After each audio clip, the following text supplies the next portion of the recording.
Welcome everyone. It's my pleasure to welcome you to the webinar on Informed by Rigorous Evidence Testing and Scaling Agricultural Information and Extension Programs in Low and Middle Income Countries.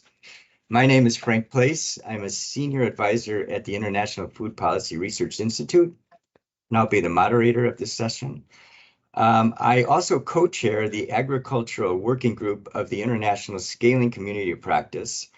The community practice has grown to about 4,000 members, including donors, researchers, implementers, all passionate about scaling for sustainable development. You're all welcome to join the community practice at no charge by going to the website scalingcommunitypractice.com, and my colleague Leonard will put that into the chat for you. So we have two speakers today, Professor Craig McIntosh and Niriksha Shetty. I'll introduce their bios in a minute. But they're going to talk about, specifically, Craig is going to present evidence from the policy insight and concrete strategies to cost effectively reach more farmers and tailor information to help farmers make optimal production decisions and investments. And Niriksha Shetty will discuss precision development's strategy for scaling rigorously tested, evidence-informed agricultural extension programs and lessons learned from their practical experience in India. I have a particular passion for this topic as well. I dipped my toe into some of this kind of research back in the 1990s before we knew how to rigorously design such research. So I wouldn't say that contributes to any kind of meaningful body of research, but I've been very passionate and overseen some other kinds of and commissioned some studies on this. So I'm very eager to hear the results. So let me just introduce more significantly, substantially, the two speakers. So Craig McIntosh is a professor of economics in the School of Global Policy and Strategy at the University of California, San Diego. He is a development economist whose work focuses on the evaluation of programs intended to contribute to the financial livelihoods of poor households. He has worked on randomized evaluations of credit savings and insurance programs, as well as cash transfer and entrepreneurship investment projects in Sub-Saharan Africa, Latin America, and South Asia. Craig earned his PhD from the University of California at Berkeley. In addition to serving as the co-chair of JPAL, which is Jamil's Poverty Action Lab, the agricultural sector, Craig also serves on the review board of JPAL and SIGA's Agricultural Technology Adoption Initiative. SIGA is the Center for Effective Global Action. And then we also have Niriksha Shetty. She is Precision Development's Chief Executive Officer. She also held previously other positions in precision development. She was India's country director and also a chief program officer, where she helped to transition some programs from precision development into government management, so ensuring the long-term sustainability of some major programs. Also, she oversaw quite a few different programs, which collectively reached over 7 million farmers across South Asia and Sub-Saharan Africa. Prior to joining Precision Development, Niriksha worked at LEAD, the Leveraging Evidence for Access and Development, a program at Korea University in India. And she's also at JPAL in South Asia. She holds a master's in public administration and international development from Harvard University's John F. Kennedy School of Government and a bachelor's degree in economics and mathematics from Franklin and Marshall College. So welcome to the two of you. And before I kick it over to Craig, who I think will start, I just want to say to all the participants, feel free to type in questions in the chat as we go along. Hopefully, if we have time, we'll actually call on you to ask those by yourself. So, but please be active in the chat. So over to you, Craig. Thanks.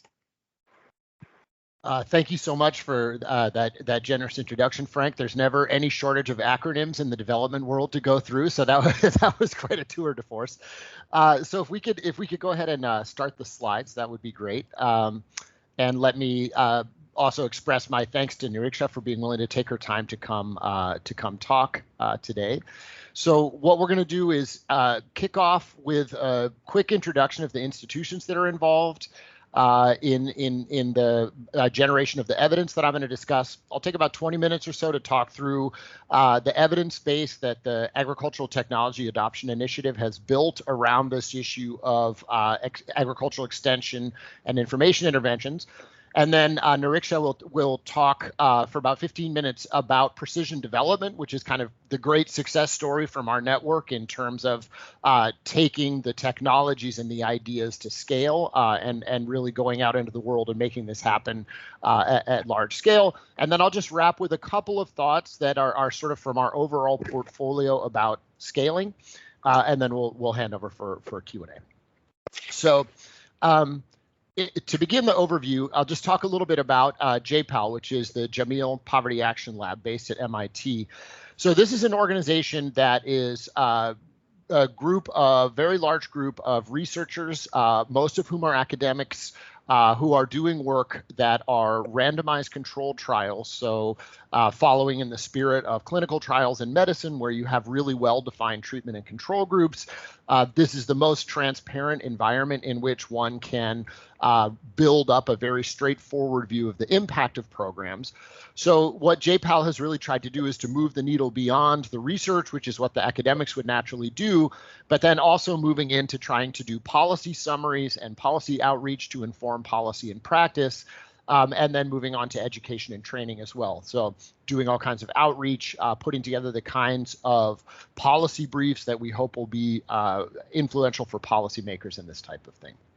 So JPAL has a very large global network, including lots of work in the developing world and now also lots of work in the developed world as well. So the JPAL North America is a very active group. So this map you see color-coded by theme. And then the theme that we will be talking about today is the agriculture. So ATAI is the Agricultural Technology Adoption Initiative.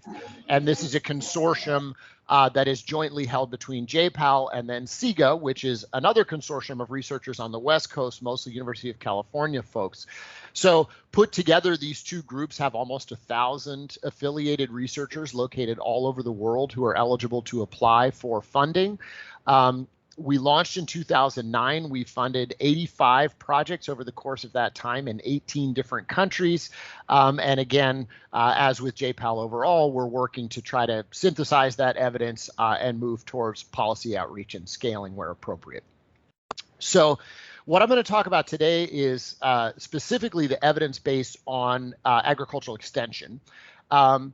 Extension, I think, is a very interesting place to talk about scaling in a couple of ways. So one of those is that many developing countries already have fully scaled agricultural outreach systems. So extension is a large part of the agricultural budget in many agricultural countries. And so, you know, this is already at scale. And then the question is the machinery that's at scale the right machinery, or is there something that can be done to improve it? And then I think the other thing that makes this a particularly interesting area for scaling, which Niriksha will be telling us about, is it's so clearly a place that information technology can be brought to bear. And so, you know, the mobile phones have sort of revolutionized our ability to communicate with folks in developing countries, and extension is really a very likely place for this to work. So the issue here is that a lot of recent studies have shown that traditional agricultural extension, as normally run, doesn't actually have huge effects on adoption and yields. And I think a lot of that has to do with the fact that these are systems that are telling people about how to grow crops that they've spent their whole life growing. And often these extension systems do not, in fact, have really excellent innovations in seed and other technologies to bring to bear. And so it's, you know, the conveyor belt that we see operating in wealthier countries may not be operating in the same way. So I'll try to kind of synthesize our evidence deck down into these 5 scoping conditions, which are sort of the places that we've really found that outreach in the agricultural domain can be effective and really move the needle in terms of adoption, at least, and hopefully in terms of yields as well. So those 5 areas are social learning, incentivizing trainers, thinking about behavioral constraints that farmers face, the use of ICT, information communication technology, and gender intentional design. So I'll just kind of briefly touch on all 5 of these areas, and then Niriksha will dive into more detail. So the first of these is social learning. So a lot of evidence that, we have a tremendous amount of heterogeneity even within a village in terms of how farmer soils respond, which crops are ideally suited. And this is heterogeneity that's very hard to understand from the outside, but the farmers themselves understand very well, of course.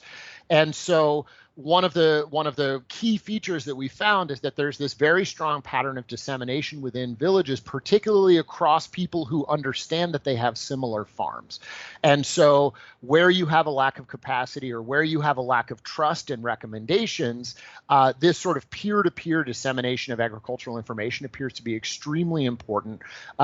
And so thinking about how to leverage communication between farmers, thinking about how to try to get people who are similar in terms of their agricultural characteristics to communicate in the dissemination of information is one of the key things that we've seen work well. So lots of evidence that social networks and informational networks that pre-existed extension are important ways that that information propagates, and designing around that in terms of thinking about who you include in extension so as to generate the maximum dissemination is one important feature.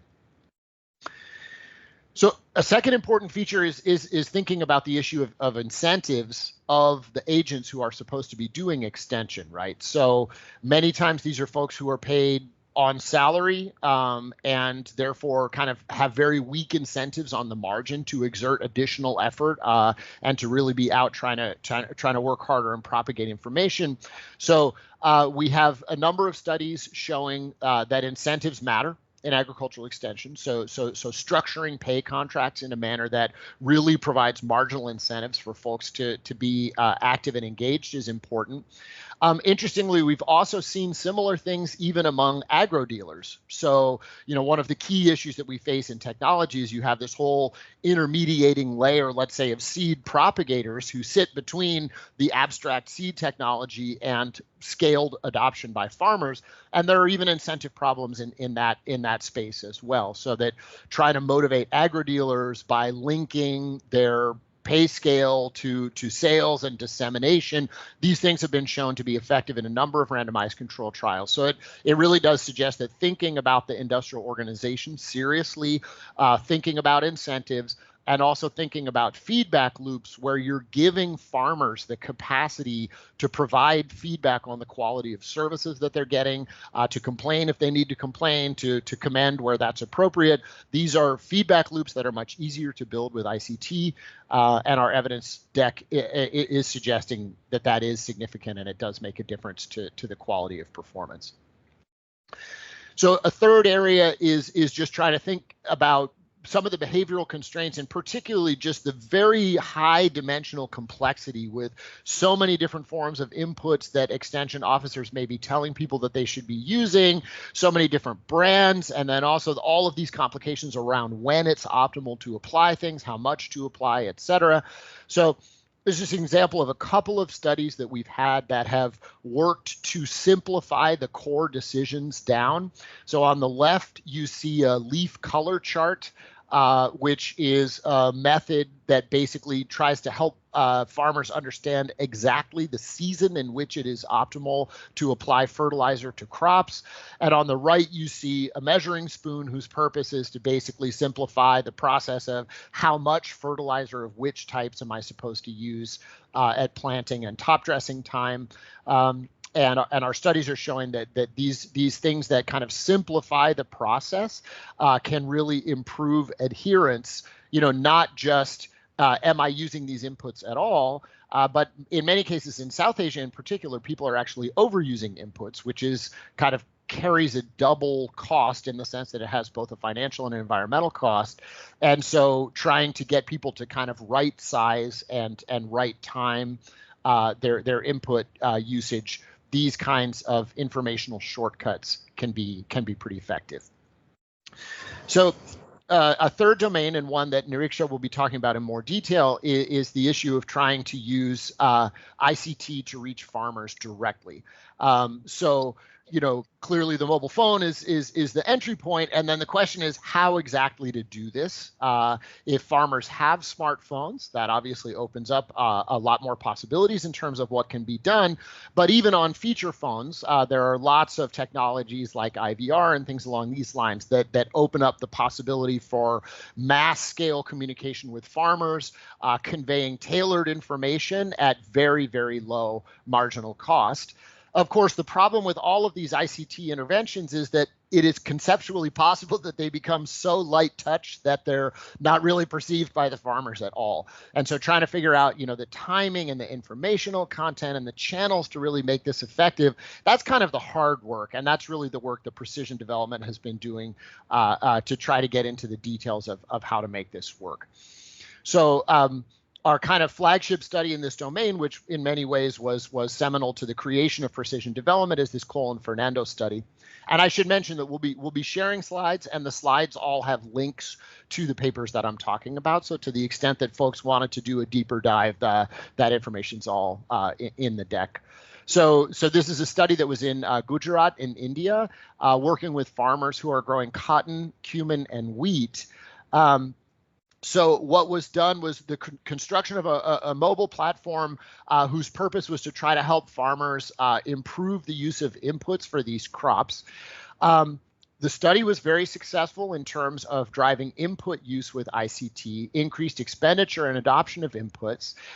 They actually found that layering a human contact over the top of the ICT had additional effects. So that is, again, kind of suggesting that while ICT achieves this scale, it's hard to really have an impactful communication in many ways. And so finding other things to layer on top of that to kind of increase adherence and increase attention is a really important part of what goes on. Suggestive evidence here that peers were learning from others, as I mentioned earlier, that is an important part of how this information disseminates. They were not able to show improved yields in this study, although the inputs did go up, so presumably the yields will improve in time. I think one thing from a scaling perspective that's very interesting in this study is that it did a really careful willingness to pay exercise. And what they found in this study is that the willingness to pay was lower than what they spent in a research pilot, where they had to spend a lot of money to build up these informational packages and to build the dissemination platform, et cetera. But then when they costed out what it would be like to scale this platform and now turn it into a mass outreach activity, the willingness to pay was much higher than the cost of the scaled activity. So again, as we scale ICT, those marginal costs tend to really drop precipitously. And so I think that this is an interesting case where, the research study finds that within its own context, the willingness to pay was not sufficient, but it still provided the evidence to say that it would make sense to scale this, and Niriksha's work shows the fruits of that scaling endeavor. Also, some interesting evidence that we have in terms of how ICTs can be used around kind of timing and tailoring. So the study that's on the screen here is on sugarcane in Kenya. And so, this is an environment where you have large groups of growers who all surround one sugar mill. And you have to have, a very organized pattern of input use and harvesting to keep the sugar mills operating continuously. So the prices are very sensitive to when people harvest. And so what this mill did was basically set up an SMS reminder system that was then kind of organizing the sequencing of which farmers were using inputs when. This is about as cost-effective a number as you're ever going to see, that an ICT outreach that cost 2 US cents per message raised farmer revenue by $54. So, all of this being evidence that there are real information gaps that exist in equilibrium in the absence of this type of intervention. And so in the right context with the right timing, these can really make sense. Another ICT domain where we have a lot of work is on the issue of disseminating price information. And this is a very attractive intervention on the surface, because I think there's a generalized idea that intermediaries in agriculture carry a lot of market power. And so therefore, the idea is that by giving farmers information about what market prices are around the time that they sell, it helps to kind of give them the whip hand in dealing with buyers. Unfortunately, in a really quite a large evidence base, I think we have 6 studies, 6 different randomized control trials in different environments that are disseminating price information. In fact, there's really very little evidence that these work in any systematic way. So although it should allow them in principle to be able to negotiate harder and get better prices, that does not seem to be the case. There are, of course, 2 kind of opposite ways of reading this. One of them is, darn those intermediaries, they have so much power that even an informed farmer can't fight against it. And the other one is to say, well, maybe that intermediary market power was actually not as big a deal in the first place as we thought it was. I've been running a study for quite a few years in Uganda, which is a little bit deeper dive into this idea. And so rather than just disseminating price information, what we've done is built a trading platform that allows farmers and buyers to find each other through ICT to be matched up. And so then it creates completely new market linkages that didn't pre-exist in the market. We also, as a part of this study, did a bunch of different price information experiments and found that none of them did anything. But this deeper intervention, which is based on really building a backbone trading platform, did indeed have quite substantial effects. What it did was basically integrate markets. So it decreased price dispersion. It decreased the price differentials on average between surplus and deficit regions of the country. So it kind of integrates the whole market into being one more nationally unified market. It does not have any effect on average prices, but what it does is pull all prices towards the mean in a kind of a convergence sense. So then the last area that I'll talk about and then hand over to Niriksha is this issue of gender intentional design. So I think, agriculture is an area where you have to think very carefully about gender. Gender operates in very deep ways in agriculture that have lots of cultural antecedents that are not going to be easily addressed. And so kind of 2 different approaches that our researchers have taken to this problem. So one of them is, extension efforts without any efforts to the contrary can very often end up being men talking to men. And so in Uganda, there was this effort to very intentionally pull women into extension activities and to actually require that both men and women from households would engage with extension. It was found that doing this improved female knowledge of agricultural recommendation practices substantially.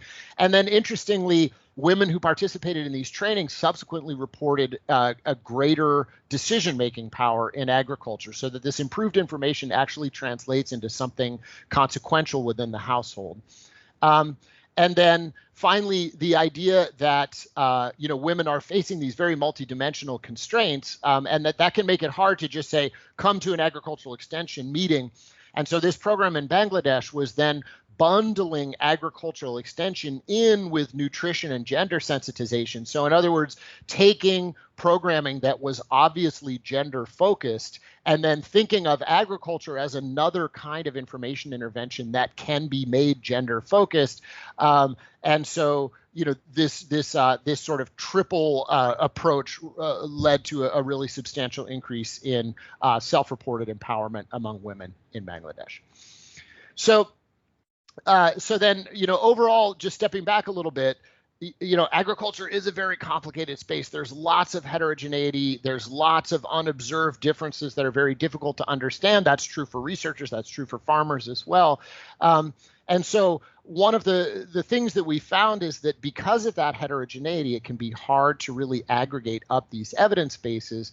And so one of the things that we're really excited about is trying to build deep enough evidence bases that allows us to do meta-analyses And we think that this kind of meta-analysis is really the place that we come up with the most useful information for scaling, because those are then able to tell us not just which interventions should we be thinking about scaling, but also what are the scoping conditions that make these interventions effective in some contexts and not in others. And so then it gives us a lot of information, not just about what should be scaled, but where it should be scaled as well. And I think that that's equally important.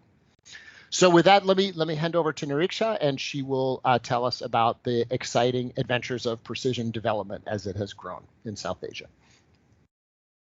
Thanks, Craig, and thanks everyone for the opportunity to share more about PXD's work today. So just building off of what Craig just shared, so PXD grew out of two of the trials you just saw earlier. One was the study in Gujarat providing mobile phone-based advice to cotton farmers, and the other was the SMS service in sugarcane. So Sean Cole and Michael Kramer, who were the academics doing that research, founded PXD with two others to basically scale this approach to reach, hundreds of millions of smallholder farmers across the world. Where we are today is we're a global nonprofit. We've reached about 10 million users across 5 countries in Africa and Asia. We're currently active in India, Kenya, and Ethiopia, and we have done this largely by scaling through government, so in partnership with national and state level governments. And what we're effectively doing is trying to provide targeted, customized advice to the smallholder farmer in a way that is accessible to them. So the sorts of questions we try to answer is what's the right type of advice? What's the best way to get that advice to the farmer? And then things like when's the right time? How should the message be framed? So on and so forth. And so our interventions take different forms in different geographies because different farmers grow different crops, they have access to different types of mobile phones, so on and so forth. A few key things that differentiate how PXD is coming at this. One is we put the farmer first at the heart of designing any service. So these services are often co-created with our farmers and with our government partners. And we try to use, aspects from behavioral science, human-centered design, and putting these services together. We've achieved scale through partnerships with governments as well as nonprofits and private companies. And we continue to remain free to the user because most of our users are some of the poorest of smallholder farmers in the world.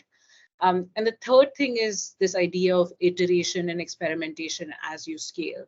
So we have sort of, as we continue to add to our user base, we're continuing to generate learnings and insights that we hope will not just make our services better, but almost improve impact over time for many, many more users.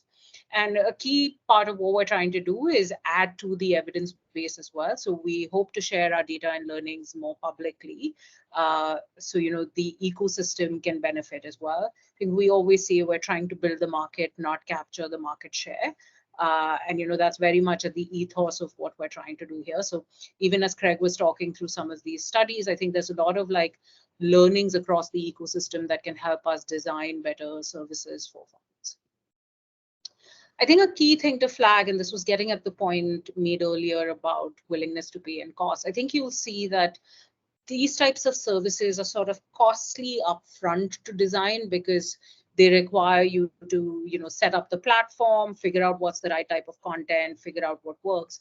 But the cost of adding additional farmers, over a longer time horizon is pretty low. So, once you start getting to services at a state level or at a country level where you're reaching millions of farmers, the average cost per farmer is less, often less than $1 per farmer per year at scale. And I think that's what, makes the model work to some degree.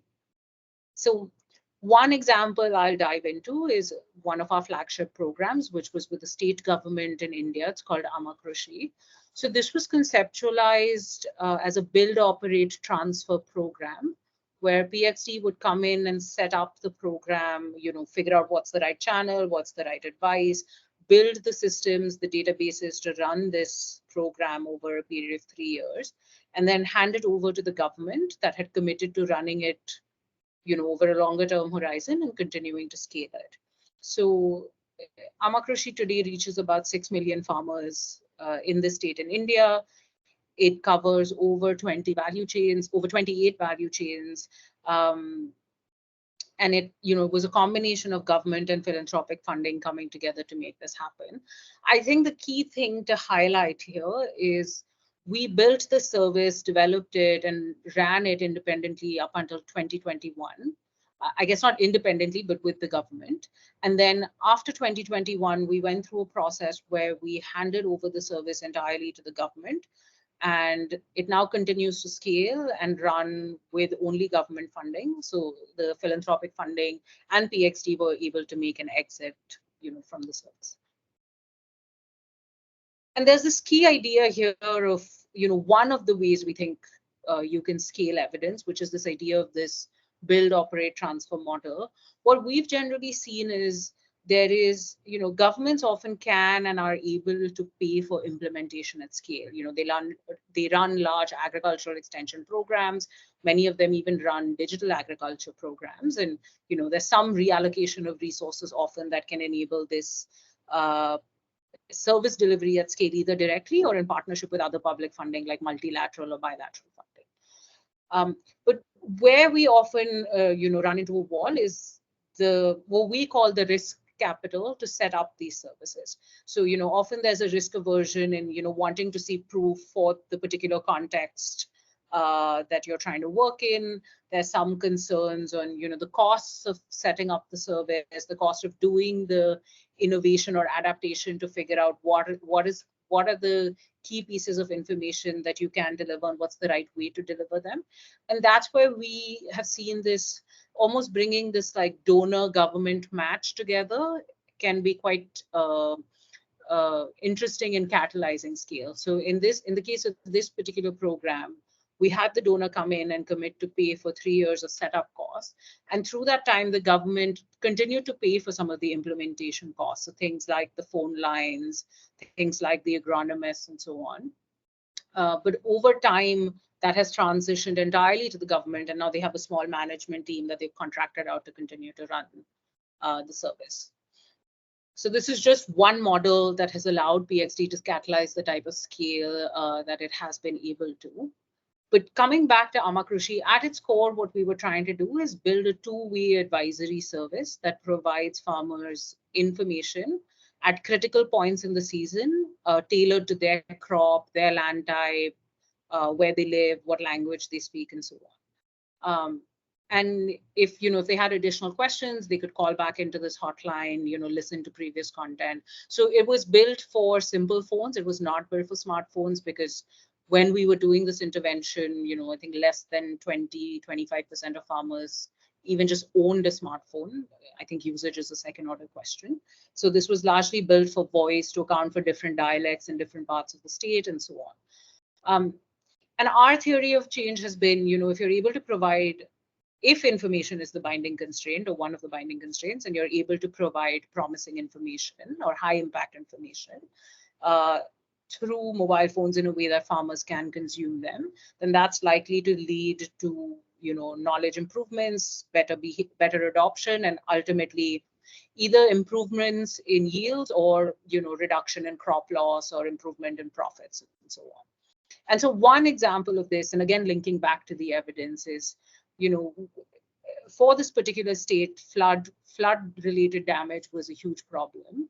And we were seeing some evidence of agronomic science advances in building stress tolerant seeds for the region.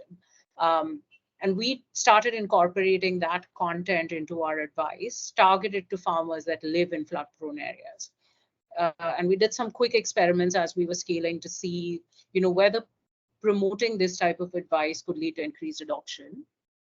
And we saw, pretty remarkable increases from sending like 2 voice messages. And I think the thing to keep in mind is, the cost of telephonic communication, at least, for example, in India, is quite low. So the benefit cost ratios of these types of interventions can be quite large. I think one thing for us is we are always trying to figure out what's working and what's not. And I think, evidence is sort of at the core of what we do, and we want to hold ourselves accountable to that. I think the really exciting thing about this service is we've now undergone an impact evaluation, and we're seeing some pretty promising results. We don't have a working paper out yet, so there's some preliminary numbers here, but I think back to what it takes to design a impactful digital service. The things we are seeing here that are encouraging to us is a key area where we are able to generate economic benefits for farmers is in areas where they are facing adverse climate effects. And so it's almost like having information to respond to these adverse climate shocks is where we seem to be creating the most amount of impact. We're seeing reductions in probability of crop loss. It's for some of the poorest farmers, it's basically the difference between having some crop and having no crop at all. And I think back to this idea of, helping farmers access information that they may not otherwise have access to, real-time information on innovations in science and agronomy. I think that's where the idea of service iteration is important, because it can sort of improve the impact over time. I'll end with some lessons that we have documented as an organization on what it takes to scale evidence, and then happy to answer any questions. I think one is this idea of growing from evidence to scale is not necessarily a linear process. So it's not, it's not like you have a vaccine that works. Sorry, it's not like you have a vaccine that works that you can just sort of scale across the world. I think what we are trying to do here, at least in the case of information for ag, is replicating or trying to scale the theory of change. So in each of our approaches, I think there are two things. One is that you always need to tweak and test for that particular context, because crops are different, information needs are different. Why farmers don't adopt certain types of practices might be due to different reasons. How you deliver messages might differ. For example, in parts of Kenya, we found SMSs to be more effective than voice. We have now some farmers that are coming onto smartphones, and that might, you might be able to deliver more complex information through videos. So sort of having that ability to iterate and adapt is both important to success, and I think a key part of scaling. And then I think the second thing, again, where I don't see this as a linear journey, is this idea of taking the approach rather than taking the solution. So we're not trying to push a voice product or an app or any of that, right? Like in each setting we work, there's already sometimes some existing infrastructure that exists, and sort of trying to bring the principles of this work to that is how we're trying to come at this. So an example I will give you is with the government of Ethiopia. They already have a hotline that reaches millions of farmers, these hundreds of thousands of farmers with advice. And so there, the work we're doing with them is to advise them on how to improve message content, timing, testing, ways to make the information more accessible to farmers. And so it's again taking this lens of what has worked in the evidence and trying to get it to scale, but it just takes a different form. The third thing I will say is not all problems can be solved by information, and I think as you try to adapt the evidence and scale in different settings, you will find different types of challenges you uncover, and that may require further R&D, or it may require new types of interventions. So one example I will give you from the Amakrishi setting actually is when we sent information about flood tolerant seeds to farmers, we saw some pretty big adoption gains and knowledge gains. But when we started talking to farmers about, for the ones that didn't adopt, why didn't you adopt? The most common thing you would hear is, the seed wasn't available in my local area.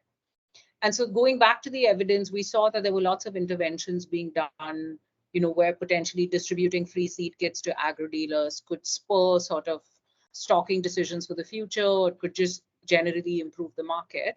And so we're sort of now working with some of our government partners to try and also address the supply side constraints. So sort of, sometimes you might need to address different binding constraints that prevent adoption of certain practices. And so sort of being open to that, I think, is important. And then I think the last point I will make, which might be particularly relevant to this audience, is because this evidence to scale journey is not linear, you need different types of funding to have success for scaling. And so I think the types of funding we have seen most commonly is sort of either the, generate the evidence and then pilot it, or it is sort of the pure scale play, take the solution and scale it to millions of farmers. And I think the big gaps we see are in recognizing and funding the costs involved with adapting the evidence to different settings, and the costs involved with sort of ongoing iteration at scale that allows you to continue to deepen impact. And so I think, this is something that has been both a reflection and a challenge for us, which is as we are generating this promising evidence from a service that continues to work at scale, that is sustainable, we would like to do more and more of these, across the world. And I think being able to catalyze that momentum to enable us to do that, on our own with others in partnership, I think is critical for the scaling journey. So I will leave you all with that thought and hand over back to Craig. Thank you so much. Thank you so much, Niriksha. That was really a very enlightening and deeply informed presentation of the scaling experience that precision development has had. So if I may, I guess I'd just like to wrap with a couple of slides. So, most of the folks I think on this call are engaged in scaling work every day, and so you're a hard audience to say anything that you don't know to. I would like to wrap with just a couple of perspectives coming from the researcher community in terms of, what are the questions that we ask, and what are the ways that does and doesn't map well to the scaling problem in general. So I think the first thing that I would say is that from the research perspective, I think an underappreciated component of research in terms of scaling is learning what shouldn't scale, right? So the scale downs and the discovery of the fact that, this is an area where public money is going towards something that actually really doesn't work at all. That's a very important part of the process, and it's sort of hard to tell that as a success story, but we see it as an important part of what we do. In general, I think the question that we're asking, at least in our own minds, is what should scale in terms of, does this generate welfare in the manner that the program was intended to? And what we're not so good at answering is, will this scale, right? So that's a kind of a perpetual mismatch that sits between what we do and I think maybe what this community is interested in. So if you have a government partner to scale, then I think at some level we are typically asking the right question because, we're good at going out and saying, is this helping farmers? Is this increasing consumption? Is it improving female empowerment? And so when you have public sector scaling actors, those are typically the double bottom line questions that they want the answers to. And so we are kind of answering their question directly. So I think the handoff to government from the research community in some sense is a better designed handoff. Many things that will scale because the private sector scales them. And so I think there are a number of ways in which it's hard for us to really ask exactly the right question. So I just wanted to give two quick examples of that. So one of them is the market linkages project that I referred to earlier, which led to this very broad convergence of prices across different types of markets. Now, of course, if you're going to run an intermediary platform at scale as a commercial actor, the thing that you make money off is the price differentials across markets, right? You're an arbitrageur. That's how you make your profits. And so that was a case where the welfare argument for the intervention is something that is mechanically shrinking the space that a private sector actor could use to capture revenue from that platform and run it at scale. So I think this is a case where, in some sense, farmer welfare and intermediary profits are directly at odds with each other, and so a platform that is increasing farmer welfare is almost antithetical to the revenues that a private sector actor would need to scale. And then a sort of related but different example, we have another one of our quality upgrading studies, and there's a link to it here. So we have a number of different RCTs that have kind of tried and tested all of the links in the chain about upgrading quality in developing country agriculture markets. Yes, farmers are able to produce quality. Yes, intermediaries are able to transmit quality through supply chains. Yes, consumers are willing to pay for quality when provided it. And yet, despite the fact that every one of these studies was a success internally in terms of demonstrating the underlying premise of quality recognition, every single one of our experimental trials, the intervention collapsed after the study ended. And so I think if you step back and ask yourself, what is it that is needed to deliver quality sustainably and durably in a commercial market? It is branding. It is, entities that come in and advertise and build up a reputation for quality over the course of time. That's a very different set of things and much more reliant on things like rule of law, protection of copyright, et cetera. And those are not the things that our studies are testing, right? So just kind of an example of where there's potentially some mismatch there. And then finally, you have this kind of public versus private scaling question. And I think that Niriksha really laid out a very compelling logic for how you build up against government partners in scaling. The question with the government partners is going to be, do they have the resources to scale? Do they have the infrastructure to scale? And do public sector workers have the right incentives to serve as those scaling partners, which was something that a number of our studies have been looking at. In turn, if you're trying to scale with the private sector, of course, the private sector can build scale quickly because they have the capacity to make very large investments if they decide to do it. But then these two questions, so one, as I referred to before, does the intervention actually generate enough profit to make it so that the private sector will come in and make the investments to scale this? And then secondly, once you've handed something over to the private sector, it becomes a money-making endeavor. And so it can be difficult to verify that the conditions that generated welfare in a research study are actually maintained under private sector implementation. And again, the tension that may exist between these kind of intermediary entities and farmers may mean that it's actually quite difficult to achieve both of those goals at the same time. So with that, we will thank you for your time and hand over to discussion. Yeah, thanks. Thanks very much, Niriksha and Craig. I was jotting down, I had a bunch of questions coming into this webinar, and I was jotting them down as you went along, and boy, you really answered almost all of them that I had. So that's very good. I still have a couple up my sleeve, but I'm going to actually turn it over to our participants who have been, listening in as well. We have one person with a hand up, and I saw at least one question in the chat.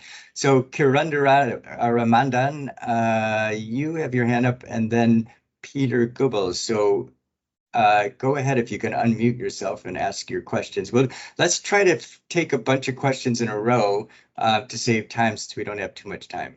So, okay, go ahead, please. Thank you. My question is I think should be very simple. We often talk about scaling outcomes, and today what I've heard that is related is the value of scaling the theory of change as opposed to the intervention itself. So what is the relationship between scaling outcomes and the theory of change? That's what I wanted to understand, especially for social development, agriculture, and other programs. Thank you. Okay, keep that in your notes. Over to Peter. Go ahead. Yeah, thank you for some very insightful evidence and much to think on and reflect on. My concern is more about within our scaling up community, we've talked a lot about systems change and the need for transformation of systems rather than individual innovations. And in particular with farming, we're looking at farming and food systems and the need for transition away from farming system. I'm coming from the African perspective, more particularly the West African farming perspective might be different than in Asia, where seems that you did a lot of the work, that the overall farming system is degrading, that land restoration and climate change is eroding people's resilience and sustainability. That's different than productivity. You need to look at this overall system. You can maybe increase profits with one innovation or two innovations, but you have to look at the overall system and also look at synergies. So you need to have certain new types of practices in place before you have others. That's sort of the transition towards an improved overall food farming and food system. And I'm just wondering if you'd like to comment on that. Certainly, I'm not against profit or anything like or productivity, but in terms of the sustainability of the farming and food system, what lessons, if any, can you perhaps comment on in terms of the evidence that you've accumulated? Thank you. Thanks, Peter. Yeah, maybe that comes also back to the duration of some of these studies. They're long enough to be able to capture some of these effects that he's mentioning. We have Christine also. You have your hand up. Please go ahead. Hi, my name's Chris. I'm with Sol Analytics. So my question is perhaps more semantics. So Craig, when you said, I thought it was particularly interesting when you said scale down what doesn't work. Do you actually mean scale down what doesn't work? Or do you mean tweak what doesn't work and convert it into that what does work or what is a better replacement? Thanks. Great. Mark Huesing asked a question about in the chat about that he said other JPAL evidence seemed to show that farmers could be reluctant to share information due to concerns for reputation loss, which and you reported something that there was peer-to-peer exchange. So maybe just to sort out some of those studies.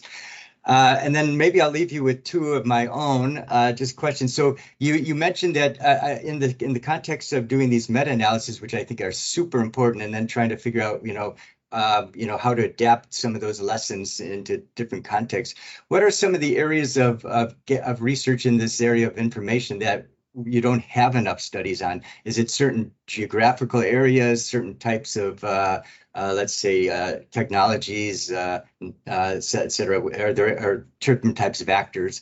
Maybe you can mention that a little bit. And the last thing that came to my mind in these presentations, in this information space, you mentioned the case of the sugar company sending out SMSs. And I know for sure in many countries like Kenya, there's a lot of private entrepreneurs getting into this area as well, to try to make money out of information services and other things. And so I was wondering if you could reflect a little bit about the role of the public versus possibly an emerging private sector in providing these kinds of services, and what should the public sector focus on, maybe if the private sector is coming in with their own money.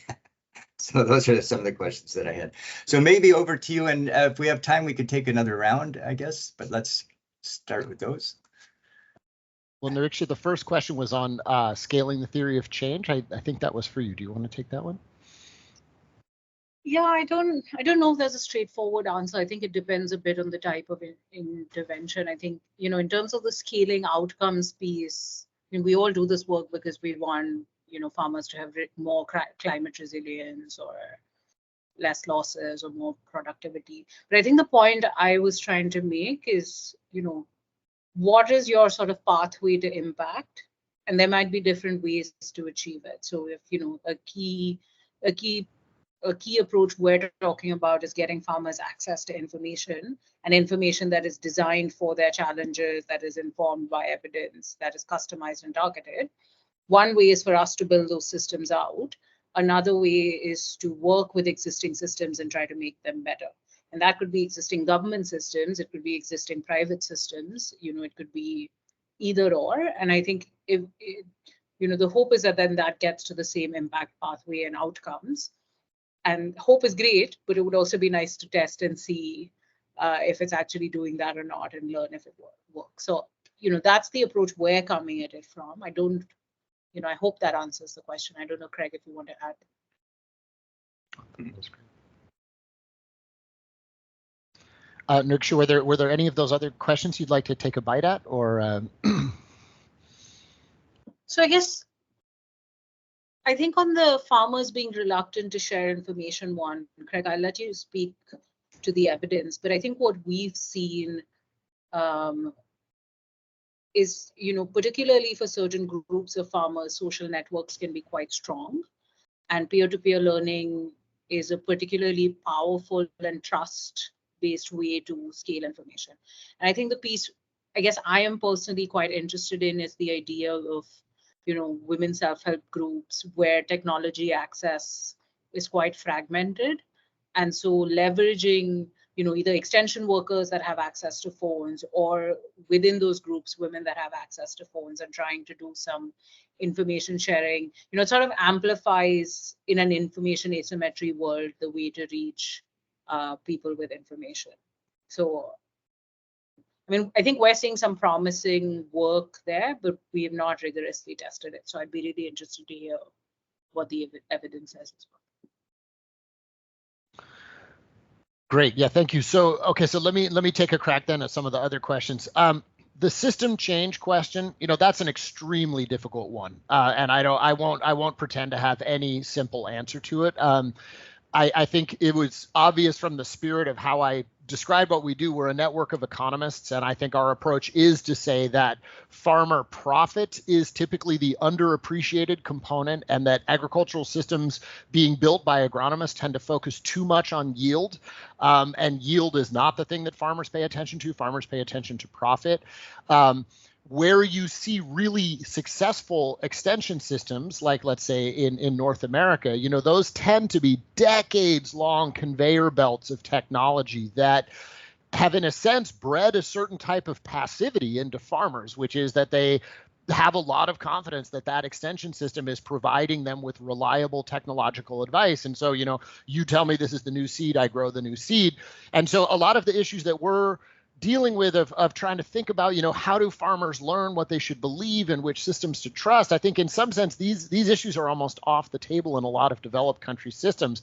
Now, those are, of course, the same agricultural systems that have led to very highly chemicalized and farming with a lot of GMOs and this type of thing. That is where those productivity gains have come from. But in countries where that trust doesn't exist, who the actor is that has the credibility to generate that kind of leap from one farming system into another. I'll say frankly, we don't have any studies in our entire evidence base that illustrate success in achieving that. And as I'm sure you know better than I do, it's a very, very difficult thing to move lots of different inputs at the same time and really shift people into a different equilibrium. So that kind of change is not the kind of thing that we've observed within the lens of a randomized control trial. And that's mostly what I'm here to talk about. On the scaling down question, I think maybe the best example of that in terms of how our research community has interacted with the policy community is around microfinance, which is an area that I was very interested in. I got in, that was the beginning of my career, was working on that.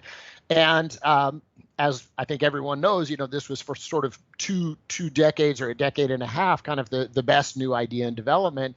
And then this set of 5 coordinated studies came out that were all published in the same journal in the same edition, all finding quite similar things that, yes, people take microfinance loans. Yes, they invest them in business, but really the returns are pretty meager. The interest rates are very high. The female empowerment results that people had thought about were not there. They don't appear to be transformative. And I think that really has altered the public sector funding. It didn't kill microfinance, and there's no claim there that it should be eliminated. The question is, should public money be going into subsidizing this? And I think that negative evidence really did shift the pathway. So again, it's obviously still a thriving commercial sector, and it is a profitable entity. It's just that it isn't necessarily one that should have public funding in it. And I think that's exactly what's happened. On the meta-study question, the problem that we always have in social science is that no one ever does exactly the same thing twice. Like, Niriksha referred before to vaccines, right? Like, we don't have this homogeneous pill that is always delivered the same way. So the difficulty in social science is always, did anybody ever really do the same thing, or are we just studying lots of different interventions and calling it a meta study?